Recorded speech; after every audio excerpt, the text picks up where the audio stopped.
Friends, দিনটি ছিল 17 জুলাই। আমার বাড়ির কাছে এক রিসেপশন ব্রাইড আমাকে অনেক দিন আগের থেকেই বুক করেছিল। তো আমরা সেখানেই যাচ্ছিলাম, আর আমার সাথে যাচ্ছিল এই যে এক মোষের দল। হ্যাঁ, যাই হোক, আমার এই হেল্পাররা আমার জিনিসগুলি একটু পৌঁছে দিতে যাচ্ছিল। অনেক জিনিস ছিল। আমরা বাড়ি পৌঁছে গেলাম। বাড়ি ঢুকেই প্রথমেই আমরা ব্রাইডের খোঁজাখুঁজি করতে শুরু করলাম যে ব্রাইড কোথায় আছে। তো আমাদের বলা হলো ব্রাইড ওপরে আছে, তাই আমরা ওপরে গেলাম।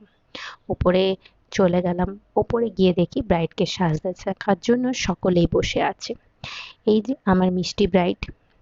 ব্রাইডের বাড়ির লোক আমার কাছে একটি খুবই সফট এবং ন্যাচারাল মেকওভার চেয়েছিল, তাই আমি সেটাই চেষ্টা করলাম ব্রাইডকে একটা সফট এবং ন্যাচারাল লুক দেওয়ার জন্য। এই ছিল ব্রাইডের ফুল লুক।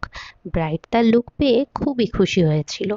এবার বলো ফ্রেন্ডস, তোমাদের এই ভিডিওটি কেমন লাগলো আর ব্রাইডের লুকটি কেমন লাগলো আমাকে একটু প্লিজ কমেন্ট করে জানিও। আর আমার কাজ ভালো লেগে থাকলে অবশ্যই তোমাদের স্পেশাল দিনটিতে বুক করতে পারো আমাকে। Thank you.